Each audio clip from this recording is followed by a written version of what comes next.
göngum við til 7. liðar sem nei, 5 atkvæði gegn. Hvað segir það? Nei, 6 sátu hjá. Sagði ég það ekki? Fyrirgefðu, það voru 6 borgarfulltrúar sem sátu hjá. Það voru sem sagt, samþykktirnar eru samþykktar með 9 atkvæðum, 6 borgarfulltrúar sitja hjá. Þá göngum við til 7. liðar sem breyting á deiliskipulagi vegna Borgartúns 28, samanber 16. lið fundargerðar borgarráðs frá 11. september og til máls tekur borgarfulltrúi Hjálmar Sveinsson.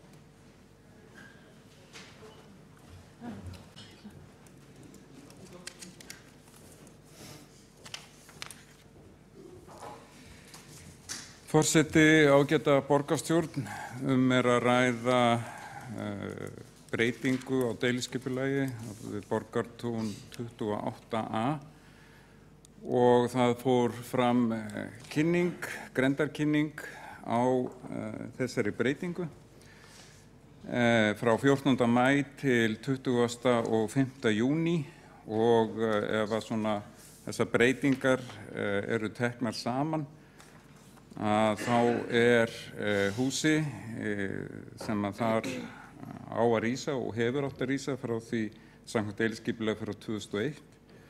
Því breytt úr verslunar- og þjónustubyggingu í íbúða- og þjónustubyggingu. Hæðum fjölgað eina hæð, þar sem efsta hæðin eindregin þakhæð, en heildarhæð fyrirhugaðrar byggingar í metrum talið mun þó ekki vera hærri heldur en heimilt í gildandi deiliskipulagi, eða því sem var gildandi deiliskipulagi. En byggingarmagnið það augljóslega aukið sem að nemur þessari einu hæð eða þessu einu gólfi sem skotið inn í bygginguna. Í 4. lagi að þá skipulagi bílastæða og lóðinni breytt, þeim fækkað og í 5. lagi að þá gerður grænn garður í stað grárra bílastæða sem að skipulagi gerði ráð fyrir. Nú eins og von að þá sendu íbúar í nágrenni inn athugasemdir, þeir nýttu sér athugasendafrestinn og það voru íbúar við Borgartún 30a og 30b og það voru íbúar í Borgartúni 30 og 30b og íbúar í Sóltúni 11 og 13. Og ef við förum í mjög fljótlega bara til þess að kynna það fyrir borgarstjórninni yfir helstu athugasemdirnar þá var því haldið fram að þessi breyting á deiliskipulagi þýddi það að húsið hækkaði og eina hæð og það þýddi þó útsýnisgerðingu fyrir þá sem að búa þarna fyrir aftan. Númer 2 var því haldið fram að þetta myndi leiða til þess að verðgildi fasteignar og myndi rýrna og þar með væri komin fram réttur til skaðabóta. Það var rætt eða talað í þessum athugasemdum aukið byggingarmagn, það var gagnrýnt og talað eða gagnrýnt fyrirkomulag bílastæðamála og þar var sem sagt óánægja með að fyrirhuguð bygging stækki eins og var sagt rúmlega 32% miðað við það skipulag sem var og það muni leiða til aukins umferðarþungi í hverfinu. Íbúum finnst einnig og nú lesi ég upp úr samantekt starfsmanna sviðsins sem fóru yfir athugasemdirnar mjög nákvæmlega og tóku þar saman. Ég les með leyfi forseta. Íbúum finnst að nú þegar sé til staðar bílastæðavandamál. Íbúum finnst byggingarmagn á Kirkjutúnsreitnum, Sóltún, Mánatún og Borgartún og þegar orðið allt of mikið og meira en öðrum staðum í borgarlandinu. Íbúum finnst fráleitt að færa byggingarverktökum á silfurfati aukningu á byggingarmagn 750 fermetra á kostnað nærliggjandi húsa eins og var orðað. Og það bent á það að byggingarréttur á sambærilegu svæði sé nú seldur á 50 til 70.000 krónur fermetrinn. Þannig að þessi viðbótar byggingarrétt sé 35 37,5 milljónir til 52 milljónir haldið fram. Ein athugasemd barst vegna óánægju að fækka bílastæðum við húsið því að það muni leiða til aukinnar ásóknar í bílastæði við hús númer 30 við Borgartún. Og einn athugasemdaraðili gerði ráð eða sem sagt taldi að ef breytt yrði úr verslunar- og þjónustubyggingu, ef þessu hús yrði breytt í íbúðar- og þjónustubyggingu þá myndi það auka umferð og ónæði í hverfinu. Einnig var nefnt það að svalir færu út fyrir byggingarreit og íbúar vísuðu líka til fyrri mótmæla vegna tillögu vegna Borgartúns 28 og 28 frá árinu 2007 og síðan koma mjög svona tæknilegar athugasemdir varðandi uppdrætti deiliskipulagstillögunnar og kynningu á því öllu saman. Ég ætla ekki að lesa það hér, en ég ætla aðeins að renna yfir svörin sem til að upplýsa borgarstjórn að þá bent á það í svörunum samt í hæð hússins að vegna þess að þetta var deiliskipulagið gerir þarna ráð fyrir húsi sem 5,5 hæð, verslunar- og þjónustuhús. Og ef maður miðað við verslunar- og þjónustuhús sem eru í nágrenninu og þau eru nú mjög mörg þarna, að þá svona yfirleitt tiltekin salarhæð, það eru kannski 3,5 metrar til 5 metrar og það var tekið mið af því að ef byggt væri samkvæmt deiliskipulagi og að allar salarhæðir yrðu 3,5 metrar þá yrði hæð hússins 21 metr. En þar sem að íbúðarhúsnæði krefst ekki sömu salarhæðar að þá hægt að bæta við einni hæð án þess að hækka húsið. Án þess að hækka húsið eina hæð, það ekki alveg sama hlutur og bæta við einni hæð vegna þess að salarhæð verulega miklu lægri í íbúðarhúsum. Þannig að húsið hækkar ekki í metrum. Það auðvitað þannig samt að í deiliskipulaginu, hinu gamla deiliskipulagi, þá ekki tilteknir þessi metrafjöldi, hann rauninni reiknaður út með þessum hætti sem ég var að nefna, með því að vísa í þjónustu- og verslunarhús sem eru nýlega risin á svæðinu. Hvað salarhæð þá hæð, þeirra mikil. Nú það kemur fram í svörum starfsmanna sviðsins, embættismanna sviðsins að það ekki tekið undir það að verðgildi fasteigna muni rýrna ef að byggt yrði samkvæmt deiliskipulagstillögu, þar sem húsið verður ekki hærra í metrum talið en ef byggt yrði verslunar- og þjónustubygging. En íbúum jafnframt bent á að þeir geta sótt rétt sinn gagnvart borginni ef að þeir telja að þetta muni hafa neikvæð áhrif.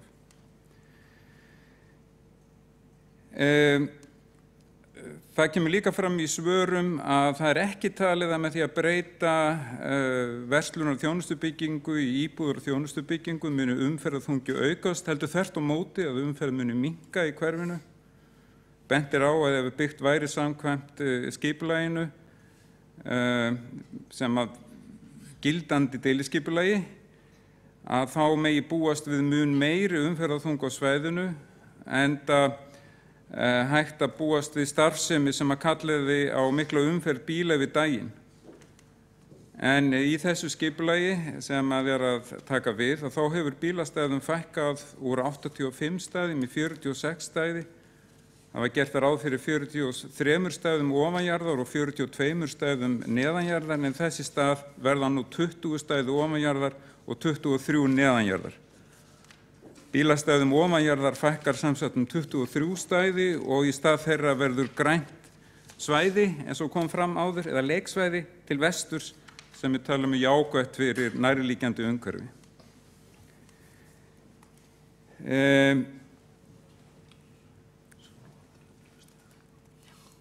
Í sambandi við þá athugasemd að þarna sé verið að færa eigendum þessa hús í rauninni eina aukahæð á silfurfati þá brugðist þannig við því að nú í undirbúningi hjá Reykjavíkurborg að endurskoða reglur vegna breytingu á deiliskipulagi sem hafi í för með sér aukið byggingamagn. Þannig að sú ábending var tekin mjög alvarlega og það vita þeir sem eru í umhverfis- og skipulagsráði að ég sem formaður benti sérstaklega á þessar athugasemdir og við ættum að taka þeirra alvarlega.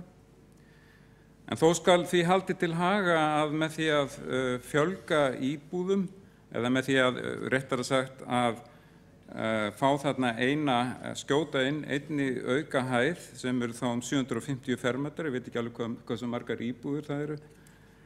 Það mun skapa borginni tekjur, gatnagerðargjöld og fasteignagjöld. Þannig að það ekki alveg, það svolítið kannski dramatískt að segja að það sé verið að færa eitthvað beinlínis og silfurfati, af því að þetta mun á endanum eins og við vitum koma sér, borgin mun fá ákveðin gjöld af þessu. Nú, áhyggjur af því að svalir fara út fyrir byggingarreit í samkvæmt tillögunni, þá ekki tekið undir þær athugasemdir. Það ekki tekið undir þær athugasemdir og það hefur truflandi áhrif á nálæg íbúðarhús. Að ræða minniháttar útkrögun svala eins og orðað í athugasemdunum og þær eru að langmestu leyti og nær öllu leyti staðsettar innan byggingarreits.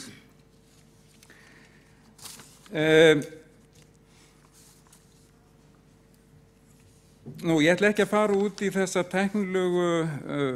tæknilegu mál í sambandi við athugasemdir sem komu áður fyrir á árunum við það sem að stóð til þá, því að það ekki alveg sambærilegt við það sem að við erum að ræða núna. En það kemur fram að því hafnað að það hafi tilkynningaskyldu borgarinnar og kynning borgarinnar á þessari deiliskipulagsbreytingu henni hafi verið ábótavant. Tillagan var auglýst í 6 vikur eins og skylt að gera samkvæmt 43. grein skipulagslaga. En það mælt fyrir hvernig fara skuli með breytingar á deiliskipulagi. Með þessum eftir þennan feril, eftir þennan 6 vikna feril, eftir þær athugasemdir sem að bárust og eftir að hafa farið nákvæmlega yfir svör sviðsins, að þá var niðurstaðan svo í umhverfis- og skipulagsráði, hjá meirihluta umhverfis- og skipulagsráðs, að það að breyta skipulagi eða breyta deiliskipulaginu, breyta því þannig að þarna kæmi íbúðarhús í stað verslunar og þjónustuhús, að það hefði mjög mikla kosti í för með sér, það hefði enga útsýnisgerðingu í för með sér fyrir íbúana, það fækkaði bílastæðum og fækkaði þar með bílferðum. Það skapaði grænt svæði sem ekki hefur komið ella. Það í rauninni breytti eða ætti þátt í að breyta örlítið umferðarmynsturinu þarna, því að umferðarmynstur í verslunar- og þjónustuhús eru auðvitað öðruvís en umferðarmynstur íbúðarhúsa.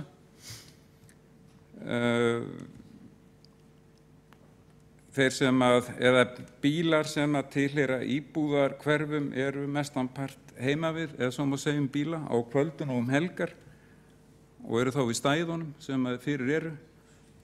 En bílar sem tilheyra verslunar- og þjónustuhúsum eru yfir daginn frá 8 til 5. Þannig að þetta á vissan hátt jafnar bílabókhaldið í götunni og veitir ekki af í Borgartúninu þar sem verslunar- og þjónustuhúsnæði mjög ríkjandi. Auk þess sem má vel halda því fram að fólk það í góðu samræmi við stefnu aðalskipulags Reykjavíkur að þétta íbúðarbyggðina í miðborginni og sem næst miðborginni. Það kostur að fá fólk til að búa á slíkum stöðum og það ætti að vera kostur fyrir þetta nágrenni að fá frekar fólk, frekar en dálítið dautt skrifstofuhúsnæði. Og að öllu þessu samanlögðu var það niðurstaða meirihluta umhverfisskipulagsráðs að fallast á það að samþykkja þessa deiliskipulagsbreytingu Rökin, ég til mig hafa rakið rökin hér nokkuð vel hér núna.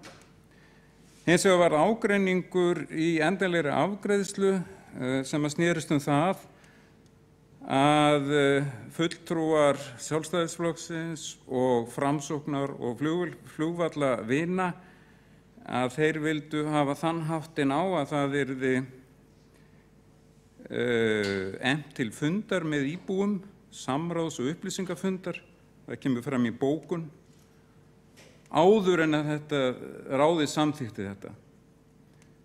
Meirihlutinn var ósamþykkur þessu verklagi, enda væri það nýtt verklag að eftir allt þetta, eða eftir þetta kynningarferli og sem ég hefur nú rakið, að fresta afgreiðslu og bera það síðan undir fund og einhvern hátt þeirra sem hafa gert athugasemdir. Meirihlutinn féllst ekki á þetta verklag. Það alveg hugsanlegt að þetta kemi til greina í framtíðinni að hafa það með þessu lagi, en þá hlýtur það að vera eitthvað sem gildir öll mál, ekki bara þetta mál.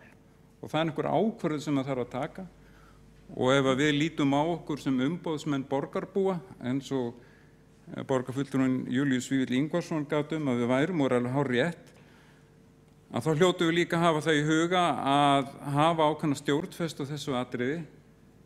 Og annaðhvort reglan svona að það grenndarkynning, það deiliskipulagsbreyting, það athugasemdafrestur, öllum athugasemdum svarað, það eru ræddar fram og til baka og umsagnir sviðsins eru ræddar fram og til baka og síðan tekin ákvörðun. Það að fara að bera þetta síðan undir og einhvern nátt þá væntanlega og gera þá undir þær væntingar, undir fótum með þau væntingar að menn væru til í að breyta skipulaginu. Ég held að það sé ekki dæmi góða stjórnarhætti og sama segja góða stjórnsýslu fyrirgeði. Allavega það að vera þannig að þetta væri þá, svo ég endurtaki það verklag sem menn væri búnir að samþykkja að viðhafa. Það hins vegar rangt sem að kom fram í blogggrein borgarfulltrúans Sveinbjargar Sveinbjörnsdóttur eða sem mátti lesa það að meirihlutinn í umhverfis- og skipulagsráði vildi ekki halda samráðs- og upplýsingafundi. Það var nefnilega samþykkt á fundunum það bókun og það hefði borgarfulltrúinn getað lesið. Það sem það samþykkt að það verði upplýsingafundur með íbúunum og það verður miklu viðameiri upplýsingafundur en fundur sem hefði eingöngu snúist þetta eina hús sem byggir á deiliskipulagsheimildum í rauninni frá 2001. Ég get svo sem tekið undir það sem að mér skilst að liggja í loftinu að þetta var samþykkt 13. ágúst ef maður rétt, að það hefur dregist álitið að halda slíkan fund og ég get tekið undir það að það hefur kannski dregist of.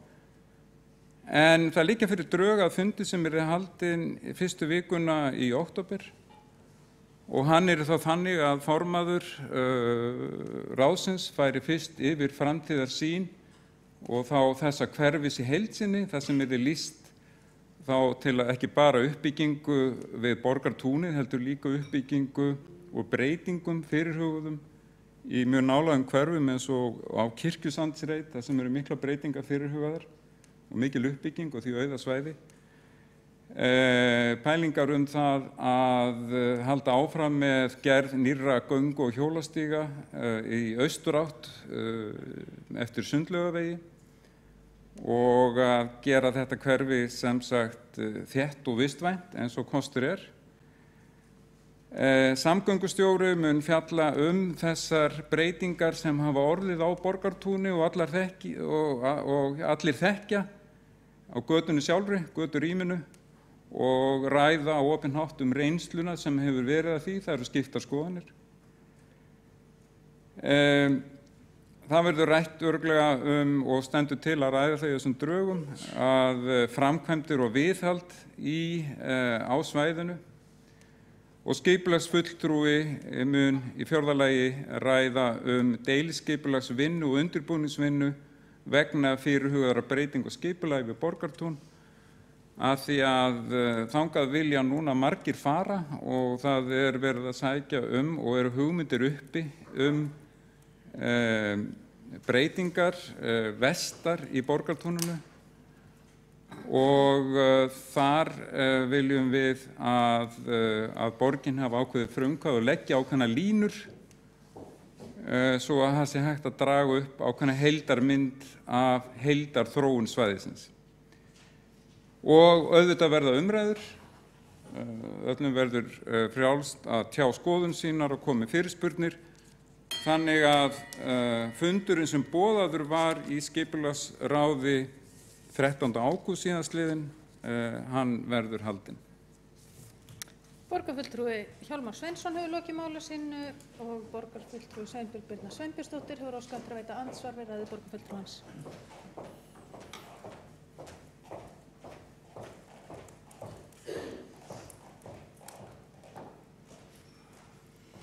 Forseti, borgarstjóri, borgarstjórn. Ég þakka Hjálmari Sveinssoni fyrir þetta innlegg. Ég vildi svo sannarlega að hann hefði stigið í pontu og rætt þetta bara með íbúum þeirra sem gerðu athugasemdir. Það að komi skot á mig að ég hafi ekki lesið bókunina náttúrulega algjör úr lausu lofti gripið þó svo ég hafi ákveðið að skrifa grein inn á eyjunni þetta íbúa ólýðræði. Það sem og ég fagna því að það er að taka til endurskoðunar verklagsreglur varðandi auglýsingu á skipulagi vegna þess að það skiptir svo rosalega litlu máli þegar búið að taka ákvörðunina að boða þá til fundar.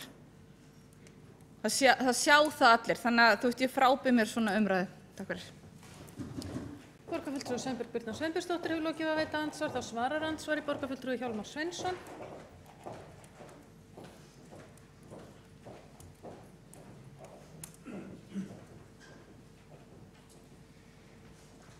Forseti ágæta borgarstjórn, ég vil bara halda því til haga að ég tel að það skipti máli þar sem að borgarfulltrúar skrifa tiltekin mál á opinberum vettvangi og mér finnst að þeir eiga ekki þar að vera með hálfsannleika einhver mál, heldur segja bara alla söguna eins og hann er. Í sambandi við hitt að ég var raunin að ræða það áðan, þetta verklag að það hefur verið þannig að í deiliskipulagskynningunni, við deiliskipulagsbreytingar og slíkt að þá á sér stað í rauninni mjög mikið samráð og mikið samtal við íbúana og síðan lýkur því einhvern tímann og það verklagið hefur verið hingað til að því lýkur og þá því líka lokið. En það getur verið að menn eigi í framtíðinni að ljúka því ekki, heldur fara út í hverfin og spyrja hvernig fólki lítist á. En ég veit ekki, það er hægt að ræða það, en þá þarf það allavega að vera gert með mjög góðum rökum og það þarf þá að vera almenn vinnuregla. Borgarfulltrúi Hjálmar Sveinsson hefur lokið að svara andsvari, þá næstur á mælendaskrá borgarfulltrúi Júlíus Vífill Ingvarsson.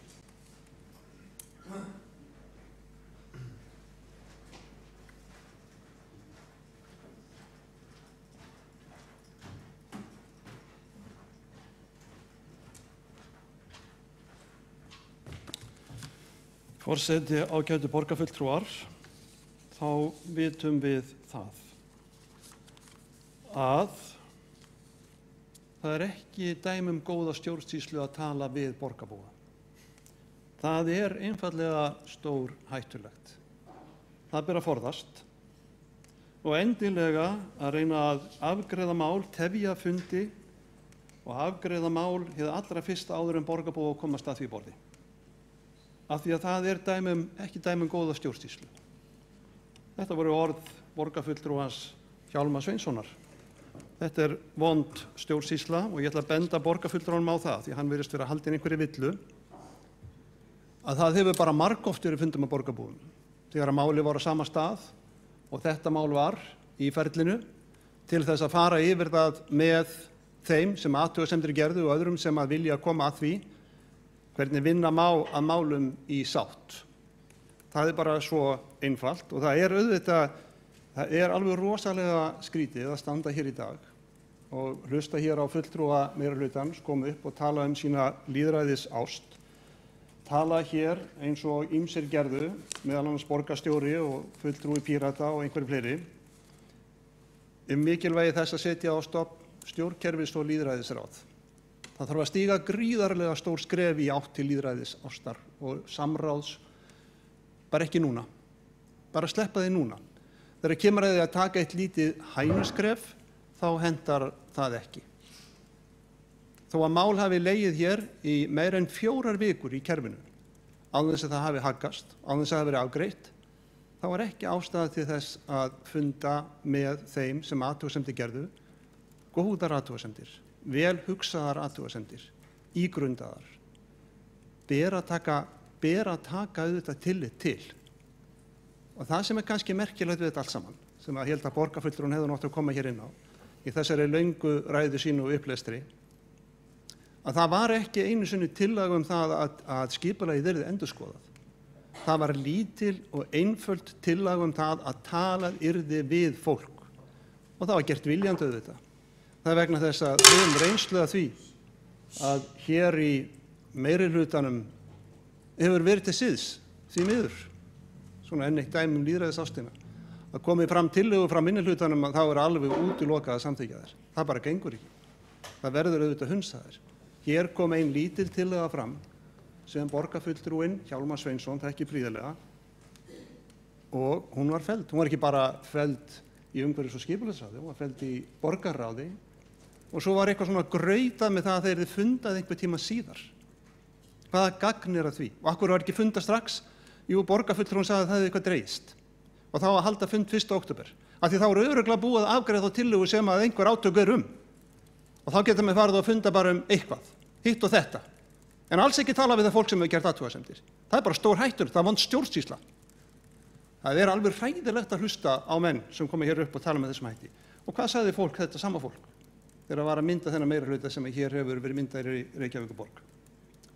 Og ég lesa þetta með leyfi forseta. Stjórnkerfi og lýðræði, gagnsæi og aukið íbúalýðræði er eitt af meginverkefnum kjörtímabilsins. Markmiðið er að auka traust, bæta upplýsingamiðlun og hvetja til lýðræðislegra þáttöku. Já, svo mörg voru nú þau orð, fögur og upphafin. En bak við þetta er ekki neitt. Þið áttu ykkur á því. Þegar kemur svona lítið dæmi eins og þetta með Borgartún, sem er stór mál fyrir þá sem þarna búa, en lítið dæmi náttúrulega í þessu stóra samhengi. Og svo umhverfis- og skipulagsmál stendur hér með leyfi forseta, kynning og upplýsingagjöf til íbúa verið bætt í tengslu við skipulagsmál, bæði stór og smá. Og í innganginum með leyfi forseta stendur, við viljum efla lýðræðið svo að kraftar allra borgarbúa nýtist við stefnumörkun og ákvörðunartöku hins opinbera. Við hlustum á alls konar raddir og sköpum þeim vettvang. Með opnari stjórnsýslu verður samræðan upplýstari, ákvarðatakan skilverkari og sáttin meira.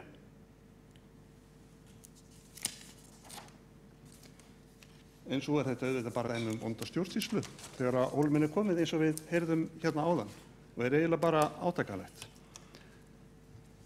Á fundi skipulagsráðs var sem sagt lögð fram þessi tillaga sem að hljóma svo, leyfi forseta, lagt til að umhverfis- og skipulagssvið haldi opinn upplýsinga- og samráðsfund vegna breytinga á deiliskipulagi á lóðum 28 og 28a við Borgartún. Deiliskipulagi verði ekki afgreitt fyrir að loknum þeim fundi. Og í ráðinu var þessi tillaga borin upp til atkvæða og þeir sem greiddu atkvæði gegn því að ræða við fólkið voru fulltrúar Samfylkingar, fulltrúar Bjartrar framtíðar, fulltrúar Pírata og fulltrúar Vinstri grænna. Ég vona það að þeir séu sæmilega stoltir af því sem að þeir gerðu þarna og hvað skeður svo? Svo kemur hérna svo krafsað í bakkan með því að koma með þessa tillögu sem að borgarfulltrúinn Hjálmar Sveinsson var að minnast á hér áðan sem að hljómar svona að samþykkt er að fela umhverfis- og skipulagssviði að halda opinn fund stöðu skipulags- og uppbyggingar og gatnaframkvæmd í Borgartúni og svæðum þar í kring. Auðvitað er allir sem taka undir það, en það útilokar ekki hina tillöguna sem síðan var borin upp í borgarráði eins og með þekkja samhljóða. Og þar Þegar hún er síðan afgreidd, liggur í láginni í 3 vikur, þá er hún afgreidd 11. september og þá bókuðu borgarráðsfulltrúar Sjálfstæðisflokksins með þessum hætti með leyfi forseta. Fyrir 3 vikum lögðu borgarráðsfulltrúar Sjálfstæðisflokksins fram tillögu í borgarráði að haldin yrði opin upplýsing og samráðsfundur með íbúum og öðrum hagsmunaaðilum vegna auglýstra breytinga á deiliskipulagi lóð númer 28 og 28A við Borgartún. Lagt er til að deiliskipulagið yrði ekki afgreitt fyrir en að loknum þeim fundi. Sambærileg tillaga var lögð fram í umhverfis- og skipulagsráði 13. ágúst. Frá því tillagan var fyrst lögð fram eru því liðnar 4 vikur. Alla þann tíma hefur málið verið í frestun. Furðu sætir að í stað þess að nýta tíman til að tala við borgarbúa er þagað þunnu hljóði og haldið áfram með umdeilt mál sem mótmælt hefur verið kröftulega. Einföld tillaga að borgaryfirvöld hafi samráð við borgarbúa er felld með öllum atkvæðum borgarráðsfulltrúa meirihlutans. Allt tal sömu fulltrúa að taka upp meira samráð við borgarbúa er ekki trúverðugt. Það er ekki nema von að það er orðið alltalað hér í borg að það er ekki hlustað á borgarbúa og þegar kemur að skipulagsmálum eins og þessu og svo allt of mörgum þá þegar kemur að því að meta þær athugasemdir sem berast þá er ekkert gert úr þeim.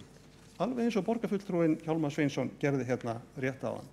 Ég ætla að lesa hér úr einni athugasemd sem að send var inn, það voru auðvitað nokkru 10 athugasemdar sem var bárust. En hér er til dæmis athugasemd sem kom hérna frá Víbli Oddssyni og Katrínu Gústafsdóttur og þar segir meðal annars: fyrirhuga byggingamagn á lóðinni er aukið 32,6% frá því sem er í gildandi skipulagi og mun það enn auka umferðarþunga í Borgartúni. Það ástand mun versna til muna með þeirri auknu umferð sem fylgir því gífurlegu auknu byggingamagni. Að færa byggingaverktökum þannig á silfurfati aukningu byggingarmagni 750 fermetra á kostnað íbúa nærliggjandi húsa verður ekki trúað á núverandi yfirvöld í borginni. Byggingarréttur á sambærilegu svæði er nú seldur á 50 til 70.000 krónum per fermeter, þannig að þessi viðbóta byggingarréttur er að verðgildi 37,5 til 52,5 milljónir króna. Og þetta skrifar sem sagt Vífill Oddsson sem er verkfræðingur og er einmitt að vinna að svona málum. Þannig að hann veit alveg hvað klukkan slær í þessum efnum. Það er margt, það eru ólíkar og sumu leyti, það er athugasemdir sem bárust, en þó eru það auðvitað fyrst og fremst miklar áhyggjur sem borgarbúa hafa af útsýni eins og við þekkjum og svo að því að bílastæðum er fækkað, það er að segja bílastæðum er fækkað úr 85 í 46 stæði og það munar minna og svo er það auðvitað umferðin. Vegna þess að það verður ekki tort fram hjá því að umferðin í Borgartúni er bara ekki að virka. Og þær þrengingar sem gerðar hafa verið í Borgartúni og þá ekki síst miðað við það uppbyggingu sem að fyrirhuguð er í næsta nágrenni eru bara ekki að virka saman og það er eitthvað sem að borgar umhverfis- og skipulagsráð verður að fara yfir. Og hvað gerir borgin? Hún samþykkir svona eins og það er gert og segir síðan við fólk, já, hérna, ef þið viljið gera einhver athugasemdir og teljið það á ykkur hafi brotið þá skuluð þið bara stefna borginni, gjörðu svo vel. Það bara vitna hér í 51. grein skipulagslaga þar sem að segir að ef aðili verður fyrir tjóni vegna gildistöku skipulagsáætlunar sem felst í því að verðmæti fasteignar lækka nýtingu hlutum mögulega skerðast frá því sem áður var heimilt eða fasteignir rýrnis og hún nýtist ekki til sömu nota og áður rétt á skaðabótum úr sveitasjóði. Ég leist á hratt að því að gera ráð fyrir að borgarfulltrúar þekki þessa grein. Sem sagt að hvað er sagt við fólk? Það er sagt sem sagt að þið bara getið reynt þetta, þið getið reynt að tala við einhvern lögfræðing eða finna einhvern lögfræðing en við erum með þetta teymi, borgarlögmannsteymið. Við höfum ekki undan og þá gerir það ekki til að því að við höfum úr nægu að móða og við getum fengið lögfræðing út í bæ eins og borgin gerir iðulega til að sjá þessi mál. Þetta er svo ójafn leikur, þetta er svo ósanngjarnt, þetta er svo óviðeigandi. Auðvitað er hægt að benda fólki á það hvar það stendur lagalega en að fara svona fram alveg þvert á það sem fólk er að biðja og segja síðan já, þið getið bara stemt okkur. Hvernig myndi borgarfulltrúanum sjálfum líða með slík svör? Ég held að honum þætti það frekar óskemmtilegt. Ég ítreka það að þessi tillaga sem lögð var fram sem við erum hér með til umræðu og það er ástæðan fyrir því að greitt var atkvæði gegn þessari tillögu var fjallaði eiginlega ekkert þetta skipulag. Það var ekki tekin afstæð til skipulag sem síðastari tillögu að yfirlögðu ráði eins og ég sagði á hann. Það var einfallega verið að leggja til að það verið talað við fólk, það verið stofnað til fundar, menn myndi sameiginlega fara yfir þau rök sem búa að baki því að það átti að samþykkja þetta skipulag í stað þess að endurskoða það með tilliti til athugasemda, en því var hafnað. Og það auðvitað að mati borgarfulltrúans og formanns umhverfis- og skipulagsráð góð stjórnsýsla. Ég segi verðunum á góðu, ég honum algjörlega ósammála. Borgarfulltrúi Júlíus Vífill Ingvarsson hefur lokið máli sínu og þá veitir andsvar borgarfulltrúi Hjálmar Sveinsson.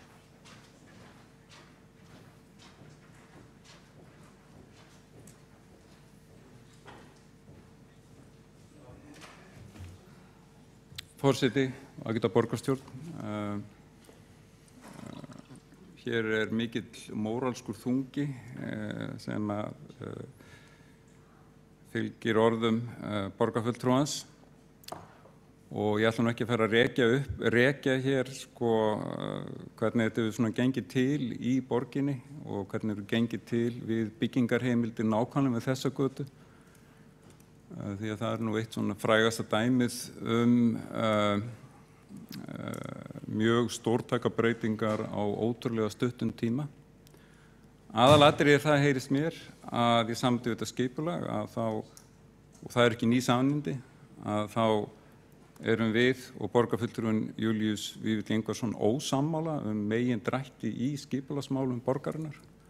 Hvað verður hönnun gatna, hvað varðar þéttingu hverfanna, hvað varðar kosti þess að fá íbúðarhúsnæði í stað skrifstofu og þjónustuhúsnæðis við Borgartúnið. Við erum ósammála það. Það var sagt á fundinum 13. að sjálfsögðu yrði haldinn fundur með íbúanum og við það verður staðið og það verður rætt svæðið í heild sinni.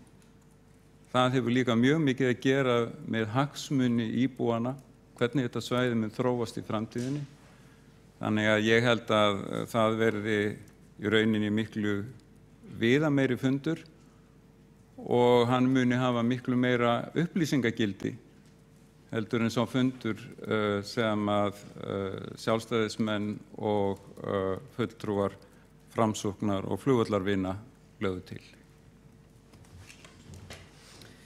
Borgarfulltrúi Hjálmar Sveinsson hefur lokið við að veita andsvar. Þá tekur til máls borgarfulltrúi Kristín Soffía Jónsdóttir. Fyrirgefið, borgarstjóri var búinn að biðja orðið. Hann fær vist að taka til máls. Forseti, ágæta borgarstjórn, ég ætla aðeins að blanda mér í þetta. Við erum í raun eins og oft í skipulagsmálum að tala tvennt. Annars vegar erum við að tala form og hins vegar erum við að tala efni. Varðandi efni máls að þá fæ ég ekki betur séð en að þessi nú býsna góð sátt það að þarna ekki verið að hækka hús heldur fjölga hæðum. Það er að segja að áhyggjur af útsýnisskerðingu sem eðlileg oft eiga kannski ekki mjög vel við þar. Varðandi efni máls þá ekki verið að auka umferð heldur draga úr henni þegar verið að hverfa frá því að þetta sé atvinnu, þjónustu og verslunarhúsnæði í íbúðarhúsnæði. Varðandi efni máls að þá verið að gera umhverfið betra með því að auka grænt en ekki verra eins og einhverju kannski höfðu áhyggjur af.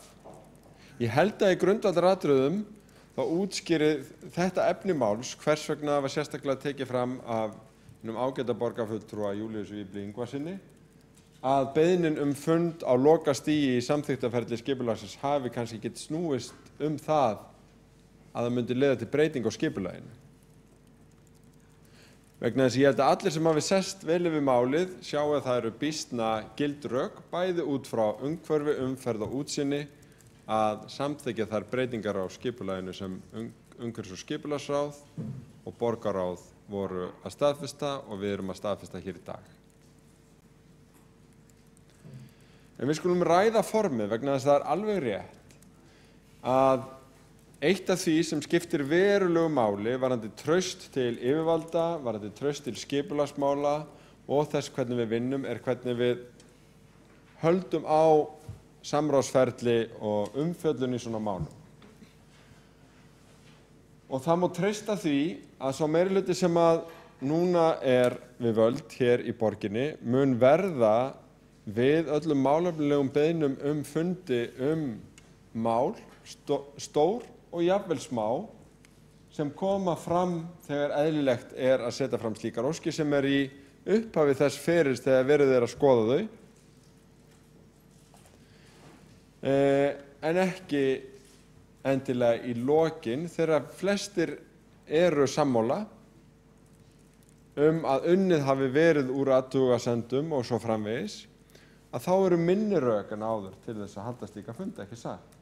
Vegna þess að hættan ju sú, ef maður að halda fundi fullgerð mál, rétt eins og formaður umhverfis- og skipulagsráðs var að nefna, að maður sé þá að skapa væntingar að koma til móts við hörðustu athugasemdirnar, sem jafnvel njóta ekki stuðnings í öllu umhverfinu sem að ræða, eins og það sé verið að fallast á að þær eigi við rök að styðjast.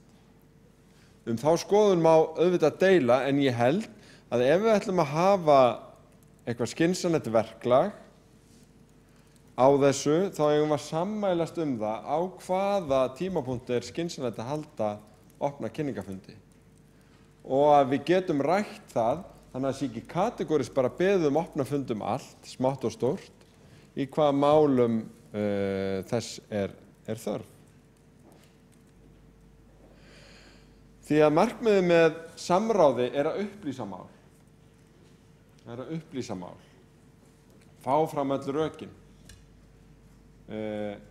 Í þessu máli held ég að flestu rökin hafi komið fram og það hafi verið fjallað málefnalega þau og það hafi leitt til ákveðna niðurstöðu. Ég vildi undirstrika þetta að í þessu máli það var tvennt, það efni og það form, og við skulum taka umræðuna góða samráðsferla og hvenær skynsamlegt að halda fundi og hvaða tímapunkti í svona málum. Vegna þess að ég alveg sammála því að trausti skiptir miklu máli, en ég líka alveg sammála formanni umhverfis- og skipulagsráðs í því að auðvitað það nánast kaldhæðnislegt að þurfa að sitja undir svona ræðum frá borgarfulltrúa Júlíusi Víbli Ingvarssyni. Ég verð nú bara að segja það. Við sömu götu og Höfðatorg stendur.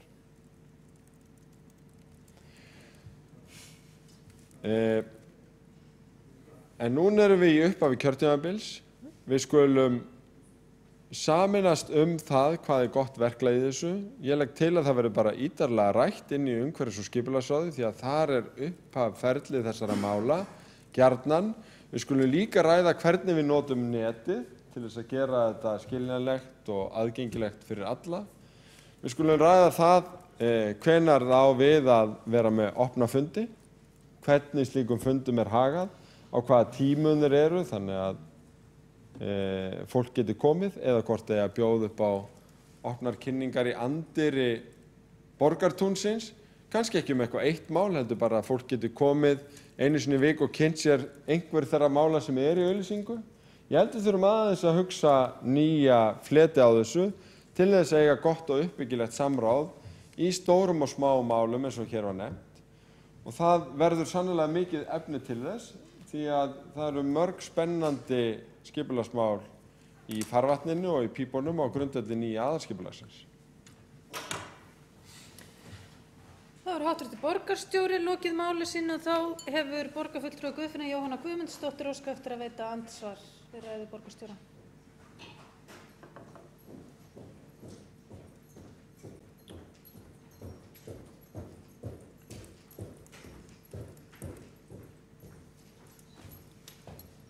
Forseti, borgarfulltrúar, máli snýst akkurat form og efni og það sem við náttúrulega auðvitað vitum að stundum það þannig og mjög oft að ef það hefur farið formlega rétt með því að auglýsa deiliskipulag eða breytingar á deiliskipulagi, að þá það því miður oft þannig að það skiptir engu máli hvað borgarbúar hafa málið að segja. Og það það sem akkurat að gerast í þessu máli. Formlega var staðið rétt af öllum auglýsingum, en það ekki vilji til þess að taka samtalið við íbúana. Það sem skiptir auðvitað meginmáli hérna að það komu ansi margar athugasemdir fram og það er verið að breyta hagnýtingunni þarna í þessu húsi. Það er að segja, það er verið að útbúa íbúðir. Þetta er einum helsta þéttbýlisreit borgarinnar og Borgartúnið, eins og það er orðið ansi mikið af byggingum þarna og sífellt fleiri og fleiri, og grænt svæði við eitt slíkt hús held ég að skipti töluvert litlu máli í samhenginu að bílastæðaþörfin er verulegð. Það sem skiptir líka máli er það að við verðum að eiga þetta samtal við borgarana og það hvernig við ætlum að koma upplýsingum á framfæri til borgarbúa. Auðvitað var þetta auglýst, en það er bara ekki hlustað á það sem kemur fram. Og ef við ætlum að byggja borgina í sátt og samlyndi við fólki sem hér býr, að þá verðum við að ræða við það. Borgarfulltrúi Guðfinna Jóhanna Guðmundsdóttir hefur lokið við að veita andsvar. Mér láðist að nefna að það voru 2 borgarfulltrúar sem óskuðu eftir að veita andsvar í ræðu borgarstjórann. Við ljúkum þessu fyrst og það mun borgarstjóri svara andsvari. Forseti, ágæta borgarstjórn. Mér fannst þetta ágætis andsvar og það er alveg hárrétt. Verkefnið er það að ná sáttum góðan feril í svona málum. Það getur líka vel verið rétt að áhyggjur af bílastæðum sé kjarninn í andstöðunni sem þetta skipulag mætir, en ég efast að það sé rétt að bílastæðaskortur sé megin vandamálið við Borgartún. Og ég spyr borgarfulltrúann, áttarðu á því eða hefurðu kynnt þér hvað eru fyrst alveg margir bílakjallarar við Borgartún og hver heildarfjölda bílastæða við Borgartún er? Háttvirtur borgarstjóri lokið að svara andsvari. Það veitir andsvar öðru sinni borgarfulltrúi Guðfinna Jóhanna Guðmundsdóttir.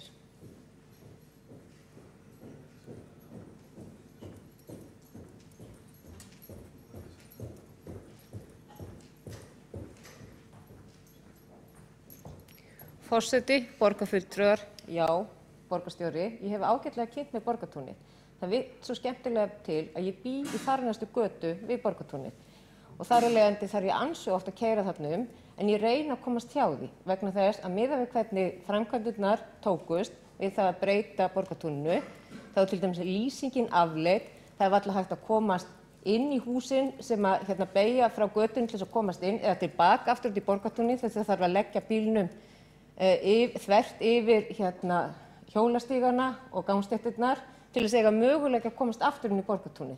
Þannig að já, ég þekki ágætlega til þarna og ég hef líka reynt að forðast að leggja eiga í samskipti við þessi fyrirtæki sem þar eru vegna þess að ég bara treysti mér ekki til þess að vera hringsóla þannig hverfi til þess að reyna að finna bílastæði. Borgarfulltrúi Guðfinna Jóhanna Guðmundsdóttir hefur lokið við að veita andsvar öðru sinni og þá svarar andsvar öðru sinni borgarstjóri. Forseti, ágæta borgarstjórn. Já, það er margt sagt Borgartúnið og stór orð notuð. En það sem er sjaldnast dregið fram er að við Borgartún eru ekki færri en 7 bílakjallarar og 3.500 stæði á yfirborði. Það er með öðrum orðum 4.500 bílastæði í Borgartúni, sem er mjög merkilegt og mjög mikið. Og atvinnulífið, hverju svarar það þessum áhyggjum? Jú, með því að Landsbankinn er búinn að flytja alla fyrirtækjaþjónustuna sína nýlega í Borgartúni og Arion banki flutti Hlemmútibúið hvert? Jú, að Borgartúni. Þetta er með öðrum orðum að verða ein vinsælasta gatan í borginni til að stunda verslunarviðskipti. Það er ágætt. Það kallar á það að við stýrum bílastæðanotkuninni betur en nú er gert, en það dregur fram og allir þessi fjöldi bílastæða að ég held að við eigum frekar að hugsa það hvort þessi skynsamlegt út frá blöndun byggðar og þeim markmiðum sem við viljum ná að breyta þessu í atvinnuhúsnæði, íbúðarhúsnæði og já, það er skynsamlegt. Er skynsamlegt að fórna 20 bílastæðum fyrir grænt svæði á þessu svæði? Já, það er skynsamlegt. Þolum við það út frá fjölda bílastæði í umhverfinu? Sannarlega. Þarf hugsanlega að stjórna bílastæðamálunum betur? Já, það getur líka bara vel verið. En það varðar ekki efni þessa skipulagsmáls og ég held að þegar allt kemur til alls þá erum við kannski aðeins að takast á í upphafi kjörtímabils hvernig við höfum svona málum almennt. Við skulum bara botna það í góðri sátt því að það á að vera nægt efni til þess að ræða efni skipulagsmála, við eigum ekki að þurfa að takast á form. Það var hafði borgarstjóri lokið við að svara andsvari öðru sinni og þá komið að borgarfulltrúa Júlíusi Vífili Ingvarssyni að veita andsvar.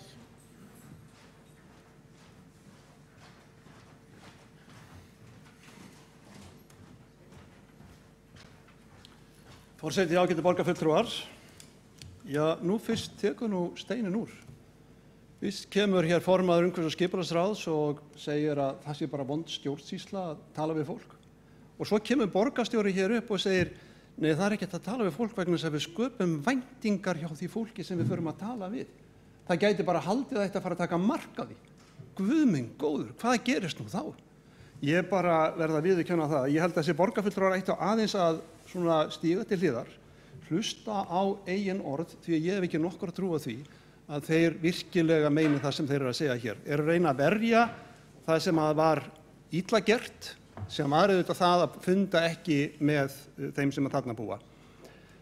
Borgarstjóri gerir því skóna að ég hafi verið þeirra skoðunar að ekki verið ástæða til að gera breytingar á skipulaginu.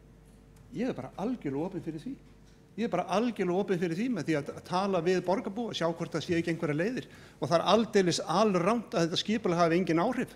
Það er verið að fækka bílastæðum úr 85 í 43, það er verið að stækka húsið 750 fermetra. Haldið það hafi engin áhrif. Auðvitað hefur það áhrif á nærumhverfið.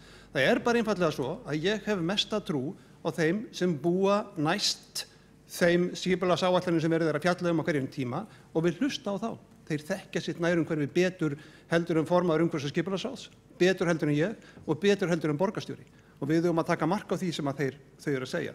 Það er einfaldlega svo að það eru þeirra tillögur eins og þær sem við lögum fram í umhverfis- og skipulagsráði eru lagðar fram eða í borgarráði, henta ekki meira hlutanum, þá er það vegna þess að þær kom ekki fram á réttum tíma. Þær koma fram á snemma, og það verður bara þá að vísa þeim frá, eða það koma fram á seint og það verður helst að vísa þeim frá, það eiga bara ekki við. Þetta eru auðvitað bara orð þeirra sem get ekki tekist á við það sem að verður að fjalla á hverjum tíma. Það getur verið að borgarstjóranum hafi þótt kaldhæðnislegt að hlusta á mín orð í garð formanns umhverfis- og skipulagsráðs. Ég held að aðgerðir þær sem að hér hafa verið sýndar, aðgerðir Reykjavíkur borgar umhverfis- og skipulagsráðs meirihluta þessa ráðs í garð þessara íbúa hafi verið kaldhæðnislegt og það nokkuð betur. Borgarfulltrúi Júlíus Vífill Ingvarsson hefur lokið við að veita andsvar, þá svarar andsvari hv. borgarstjóri. Forseti, ágæta borgarstjórn, við erum að fjalla hér skipulagsmál sem að hefur farið allan ferilinn. Það hafa allir fengið tækifæri til þess að gera sínar athugasemdir og hafa gert það. Öll rök eru komin fram í málum. Til þess eru þessi lögboðnu ferlar. Það er ekki hægt að halda þið fram að það eigi sér ekki stað samtal þegar það er beinlínis kallað eftir athugasemdum sem kom inn skriflega og þeim er svarað með rökum og það er fjalla. Og mér finnst það bara billegt hjá borgarfulltrúanum að segja á þessum stað í ferlinu að það sé ekki hægt að halda því fram að hann hafi hugsanlega ekki efnislegar athugasemdir við skipulagið. Ég kalla einfaldlega eftir því að það komi þá fram efnislegar athugasemdir við skipulag hvað vill borgarfulltrúinn gera. Vegna þess að rökin eru komin fram í málinu og þegar eftir stendur bara það að biðja fund og fresta þannig málinu án þess að færa einhver efnislegi rök fyrir því hvað borgarfulltrúinn telji nauðsynlegt að skoða umfram það sem búið að skoða á grundvelli athugasemda íbúanna, að þá líður manni eins og það sé í raun verið að reyna að fella ferilinn á formreglu en ekki efnislegu atriði sem varða það hvort að skipulagið er til bóta eða ekki. Því að það er stóra spurning sem við verðum að svara sem stjórnvald. Hv. borgarstjóri hefur lokið við að svara andsvari, þá veitir andsvar öðru sinni borgarfulltrúi Júlíus Vífill Ingvarsson.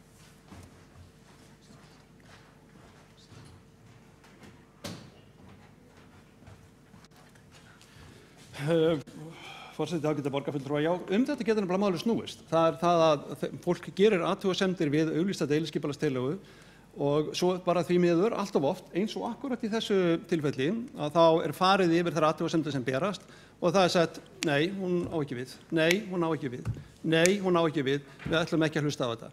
Og það er auðvitað algjörlega óþólandi að fólk fái nú ekki að ræða þetta og fá að fara yfir þetta.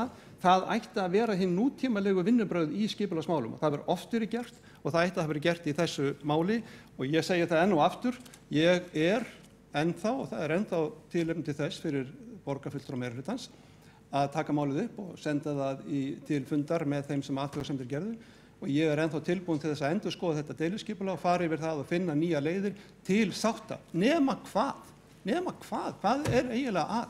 Þannig ég hvet borgarfulltrúa meirihlutann sem hér sitja að koma upp og gera tillögu borgarráðsfulltrúa Sjálfstæðisflokksins að sinni og leggja til að stigið verði eitt skref tilbaka, það virðist ekkert liggja á, það er bersina búið að vera hér í frestun í meira en mánuð, stíga tilbaka og funda með því fólki sem eftir því hefur óskað og endur skoða málið út frá því. Er það svo hættulegt? Væri það vond stjórnsýsla? Ég held ekki. Borgarfulltrúi Júlíus Vífill Ingvarsson hefur lokið við að veita andsvar öðru sinni, þá svarar andsvari öðru sinni, hæstvirtur borgarstjóri. Forseti, ágæta borgarstjórn.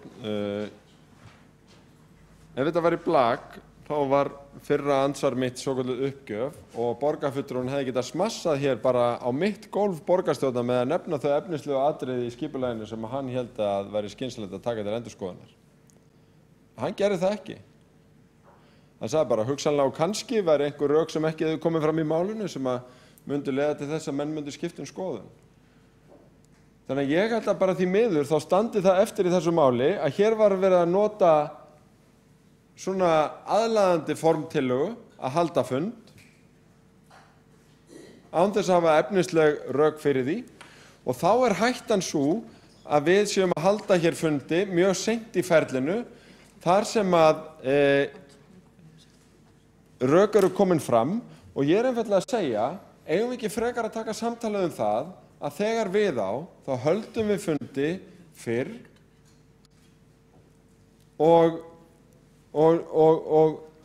gerum þetta almennilega þannig að við sköpum traust en að það verði ekki einhver svona meirihluta minnihluta leikur þar sem að jafnvel í málum þar sem minnihlutin finnur ekkert efnislegt að skipulagsmálunum komi fram tillögur fundi á lokastigi, fundi sem eru þá væntanlega það að það sé rakin afstaðan sem fyrir liggur og íbúarnir sem kallaður eru til finnst þeir hafðir að hálfgerðum fíflum vegna þess að það sé búið að rökræða sig til niðurstöðu í málum. Þetta er vandi sem við stöndum frammi fyrir. Af hverju getum við ekki bara sammælst um það að koma með tillögur að opnum fundum svona mál á fyrri stigum? Háttvirtur borgarstjóri hefur lokið við að veita andsvar öðru sinni. Hér hafa andsvör tekið 16 mínútur sem er hámark samkvæmt samþykktum borgarinnar. Ég ætla engu að síður að veita borgarfulltrúa Júlíusi Vífli Ingvarsssyni tækifæri til þess að gera stutta athugasemd hér í 1 mínútu. En ég vek athygli á því að borgarfulltrúum er frjáls að taka aftur til máls. Forseti, ágæta borgarfulltrúar, það mun ég auðvitað gera. Þetta er auðvitað, þessi fundarsköp hér náttúrulega algjörlega óþolandi þess að borgarstjóri talar út í eitt og síðan hafa með bara 1 mínútu til að svara. Borgarstjórinn er akkurat að gera það sem hann þekkir og kann. Hann er að láta máli snúast um mig. Hvað ég segi um þetta? Ég skipti ekki máli í þessu sambandi. Það er það fólk sem gerði athugasemdir sem skipta máli, það eru þeirra sjónarmið, það er þeirra hagur sem skipti máli. Ég er umboðsmaður þeirra, svo ég endurtaki nú það sem ég sagði áðan. Ég tala fyrir þeirra hönd. Ég er ekki að tala hérna fyrir sjálfa mig og borgarstjórinn reynir að gera þetta, persónur gera þetta fyrir sig, persónur gera þetta fyrir mig, en það snýst ekki okkur, hvorki mig né hann. Borgarfulltrúi Júlíus Vífill Ingvarsson hefur lokið við að gera stutta athugasemd. Þá er næst á mælendaskrá borgarfulltrúi Sveinbjörg Birna Sveinbjörnsdóttir.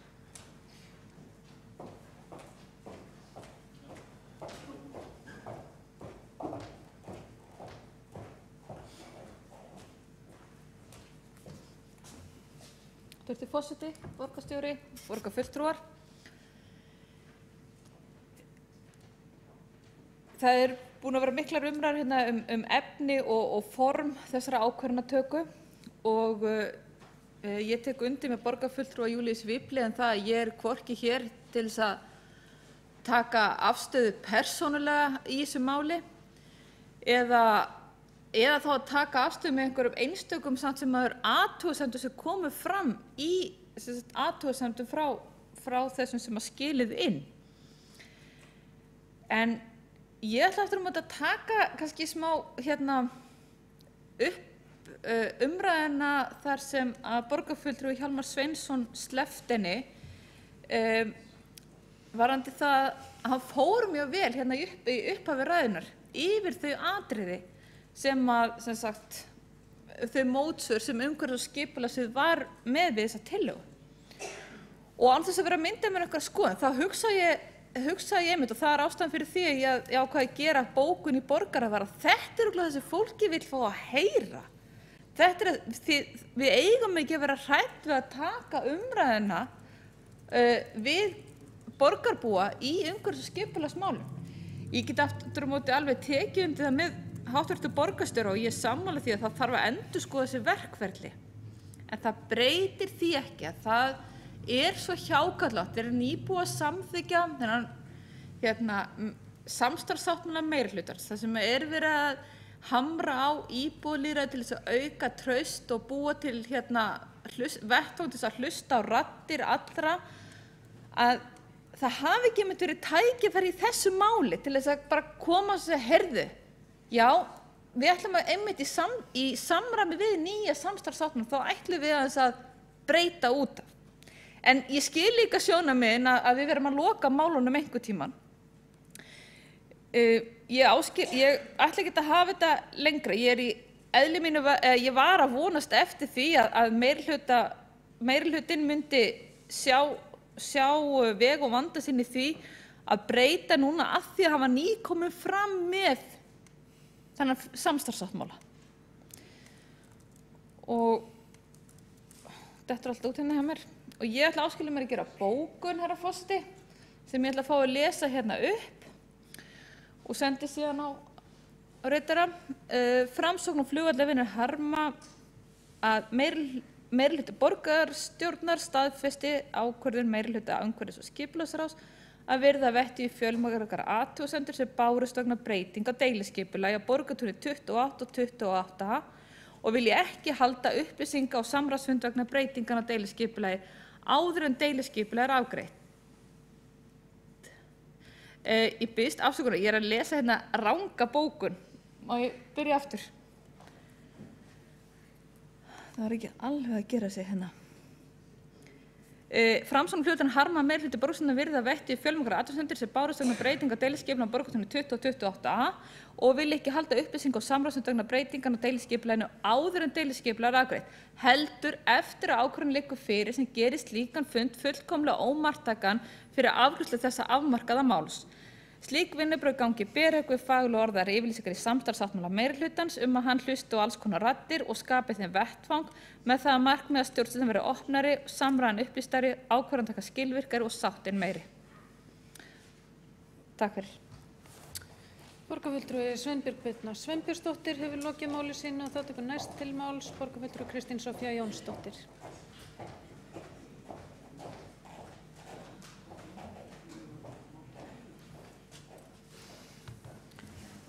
Forseti, kæru borgarfulltrúar, ég er líka sem fulltrúi borgarbúa eins og held ég allir inni þóttum að þurfi skrænilega að segja sérstaklega frá því núna, en ég til mig sjálfsögðu verið að vinna fyrir borgarbúa og ekki bara hér heldur það sem ég sit líka umhverfis- og skipulagsráði og er ein af þeim sem felldi tillöguna samráðsfund. Og það hljómar alltaf hræðilega að fella tillögu samráðsfund, en það var kannski þetta orð, samráð, sem okkur líkaði illa við, þar sem við vorum að klára lögbundinn feril og mjög litla líkur á og lítill vilji til þess að gera breytingar. Af því þegar við höldum samráðsfund, þá erum við að halda fund sérstaklega til þess að hafa samráð íbúða og koma til móts við þær athugasemdir sem að berast. Og þá spyr maður sig, hvernig komum við til móts við útsýnisgerðingu sem verður ekki? Hvernig komum við til móts við umferðaraukningu sem verður ekki og hvernig komum við til móts við bílastæðavanda sem ekki að aukast. Þarna sögðum við, það er einkennilegt að ætla að slá sér til riddara og vaða fram og hitta íbúa og segja eftir að koma í samráð þegar okkar hlutir er kannski fyrst og fremst að hlusta á athugasemdirnar, svara þeim og leiðrétta rangfærslur sem eru til staðar. Við megum ekki að gera lítið úr því að breytingar hræða. Breytingar hræða mig líka oft. Það er ekkert alltaf byggð á á rökum og stundum bara hræðslan við, maður veit hvað maður hefur, maður veit ekki nákvæmlega hvað maður fær og það sá maður mörguleiti í athugasemdum þarna eins og víðar.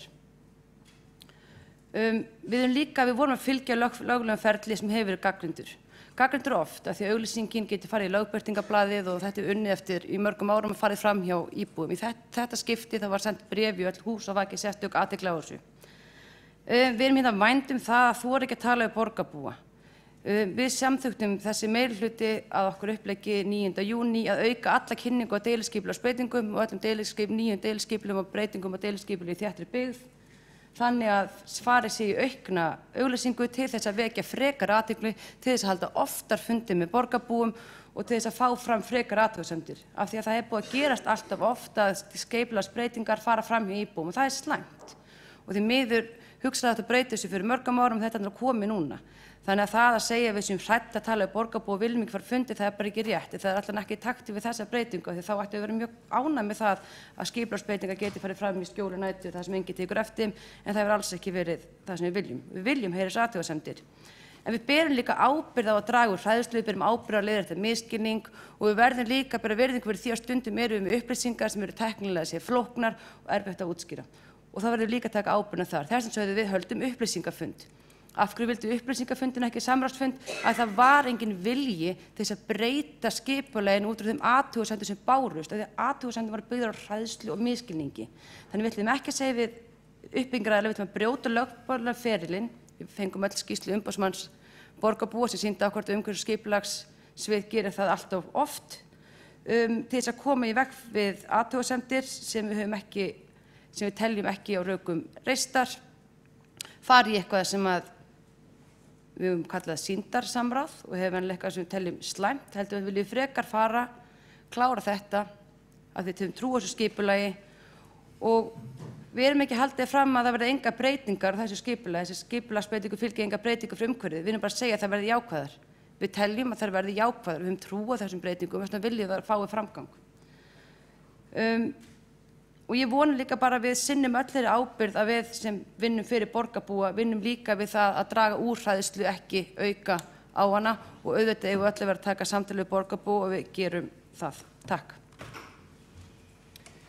Borgarfulltrúi Kristín Soffía Jónsdóttir hefur lokið máli sínu og þá er næstur á mælendaskrá borgarfulltrúi Hjálmar Sveinsson.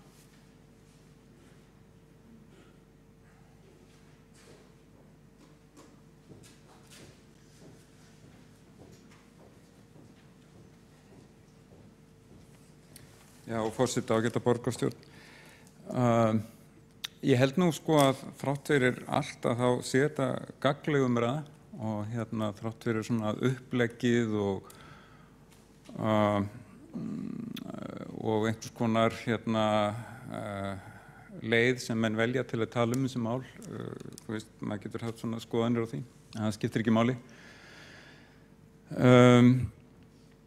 Ég vil líka aðeins taka undir það sem að borgarfulltrúin Kristín Soffía Jónsdóttir og borgarstjóri sögðu að þetta deiliskipulagsferli með sem er þannig að allir geta sent inn athugasemdir, ítarlegar athugasemdir, þetta eru tekur 6 vikur og því ber að svara skriflega. Þetta er mjög merkilegt og mikilvægt samtal og mér finnst að við eigum að virða það og ekki líta á það sem bara eitthvað, menn hafi bara verið að segja eitthvað og þeir vilji segja kannski eitthvað annað einhvern tíman seinna og ég er ekki að snúa út úr neinu en við verðum að sko þetta er ákveðið form, mjög snjallt form og það byrjar einhvern tíman og það verður að enda einhvern tíman og með einhverju niðurstöðu. Það getur vel verið að vera 8 vikur frekar en 6 vikur eða 10 vikur, ég veit það ekki. Allavega held ég að þetta sé rosalega mikilvægt að hafa einhverja svona festu í þessu. Og núna er eflaust hægt að snúa út úr orðum mínum og segja ég sé ægilegur kerfiskall, kannski er orðin það. En það er þá kannski út af því að við þurfum að hafa kerfi meðal annars til þess að geta jafnréttis. Því að við höfum ekkert kerfi og þá var það bara svo frekasti sem að ræður til þess er stjórnmál að koma vekk fyrir það. Svo sem er sterkastur, líkamlega sterkastur eða hávarastur. Þannig ég held nú að þetta fyrirkomulag deiliskipulagskynningar, það sem að hinn almenni íbúi hefur rétt til þess að láta skoðun sínir ljós og rétt til þess fá rökstutt svar sé gott fyrirkomulag.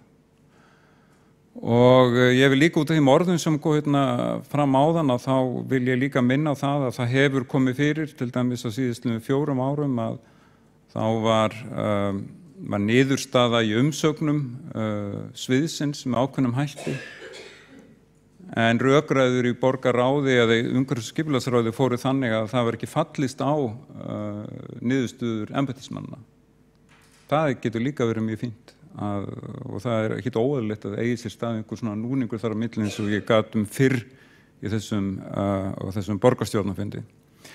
Ég vil líka árétta það að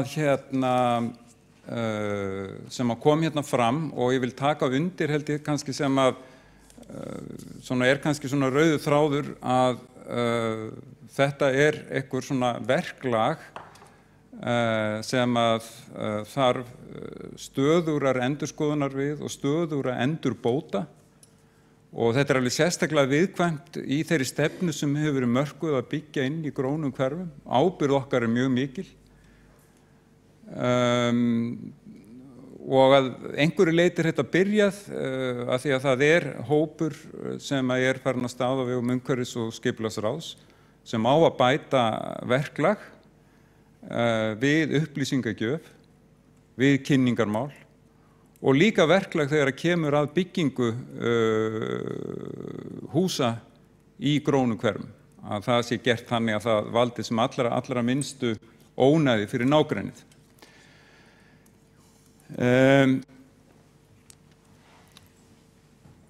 Og ég segi því sem að vera mín síðustu orð, vona ég í þessari umræðu, að ég lýsi mér reiðubúinn sem formaður þessa ráðs að taka þessu umræðu áfram inn í ráðinu. Hvernig hægt að bæta þetta? Ég hneigist til þess að taka undir með borgarstjóra að það veri betra að hafa svona almenna fundi með íbúum ekki að loknu ferlinu heldur hvort sem að ferlið 6 vikur, 8 vikur og 12 vikur heldur í upphafi þess og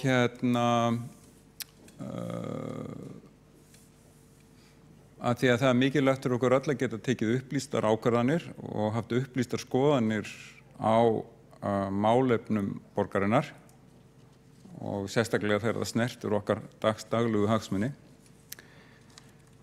Þannig að við eigum heilmikið verk óunnið í þessum málum. Borgarfulltrúi Hjálmar Sveinsson hefur lokið máli sínu og þá næstur á mælendaskrá borgarfulltrúi Júlíus Vífill Ingvarsson.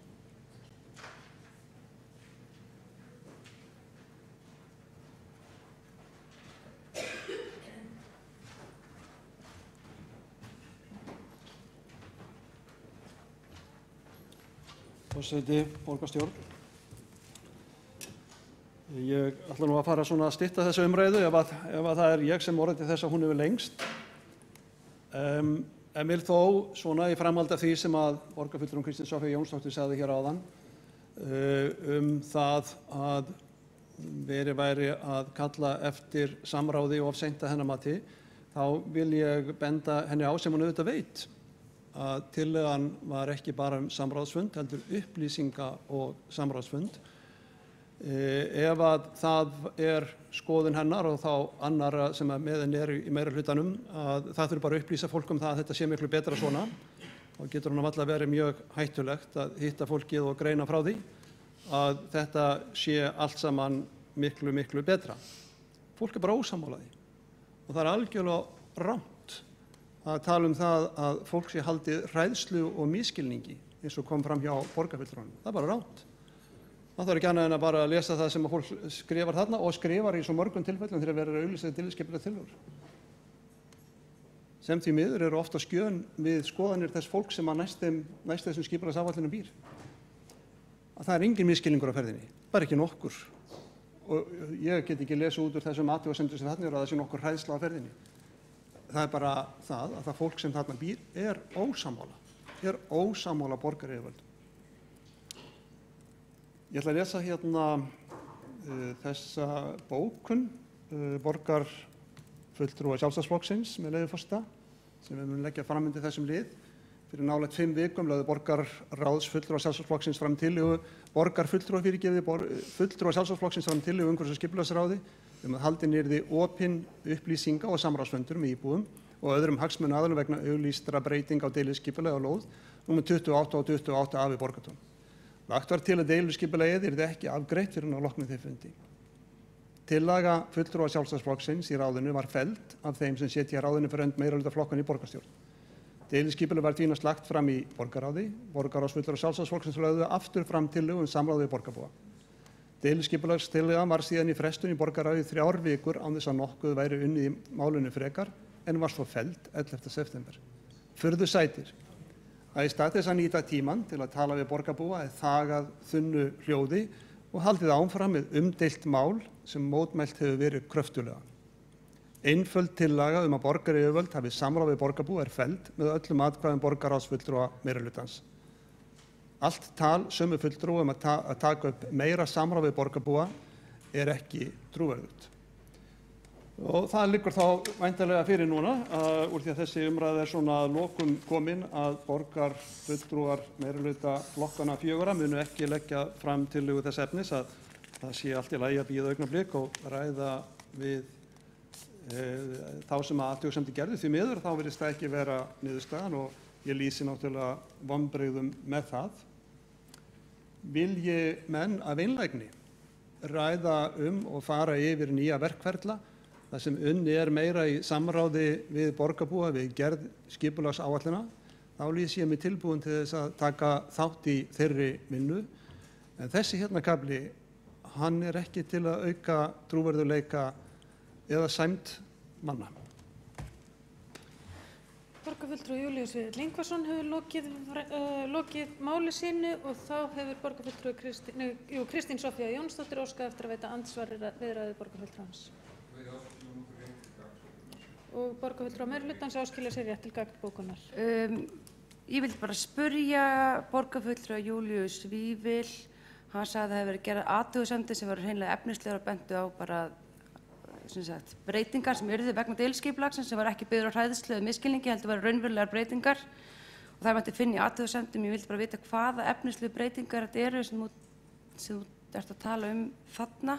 Og svo vildi ég taka fram að því að við tala um það samráð upplýsingafund, við samþykktum að sama fundi að fara í upplýsingafund. Það var þetta með samráðsfundin sem stóð í okkur að því við töldum við værum að fara í eitthvað sýndar samráðsfund. Takk. Borgarfulltrúi Kristín Soffía Jónsdóttir hefur lokið við að veita andsvar og ég vil minna borgarfulltrúa á að ávarpa forseta og borgarstjórn við upphafræðu. Þá svarar andsvari borgarfulltrúi Júlíus Víðir Ingvarsson.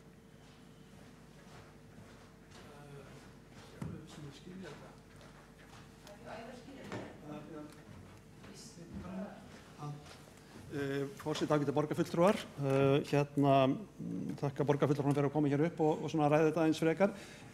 Ég held satt að segja að við séum búin að fara yfir allar þessar athugasemdir. Ég held að formaður umhverfis- og skipulagsráðs hafi farið yfir allar athugasemdir. Ef ég skil borgarfulltrúan rétt að hún vildi fá fram hvaða athugasemdir það væru sem ég teldi að væru ekki byggðar á misskilningu eða hræðslu.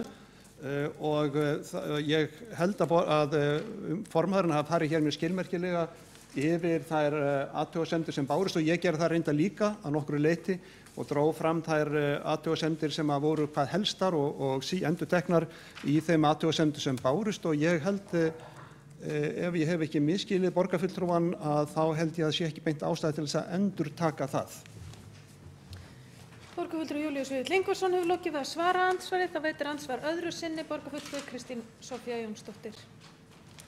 Afsæði hvað ég var óskýr, ég var að reyna að muna orðalagið sem ég notaði. Ég sagði megnið að athugasemdir sem bárust voru vegna útsýniskerðingar sem verður ekki, umferðaraukningar sem verður ekki og bílastæðavanda sem verður ekki.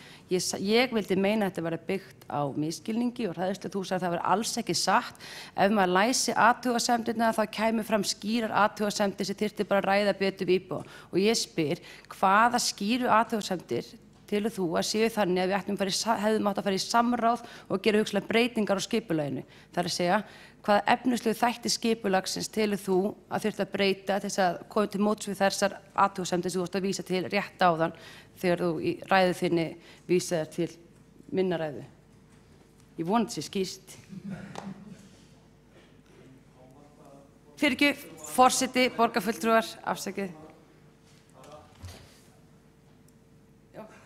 Borgarfulltrúi Kristín Soffía Jónsdóttir hefur lokið máli sínu og það er hlutverk forseta að ræða við borgarfulltrúa og áminna þá þær venjur sem að hér gilda og það er við hæfi að ávarpa forseta og borgarfulltrúa við upphafræðu og tala til borgarfulltrúa með fullri nafni og starfstitli. En borgarfulltrúi Júlíus Vífill Ingvarsson hefur óskað eftir að svara andsvari öðru sinni.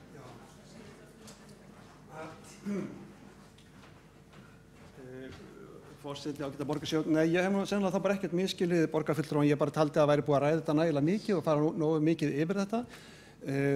Og þess vegna hefði ég nú kannski síður vilja fara að gera það aftur. Ég vil þó benda borgarfulltrúanum að það eins og ég nefndi hérna áðan, bílastæðum til dæmis fækka úr 86 í 43. Ég nefna það að það er bætt við meir en 750 fermetrum í byggingamagni, bara svona til að nefna eitthvað. Ég nefni það til dæmis að nýtingarhlutfall er komið 1,71 sem var mun lægra áður. Þetta eru bara svona hlutir en ég læt bara nægja að nefna þetta en bið svo bara borgarfulltrúan þá að lesa þau gögn sem liggja frammi þetta mál.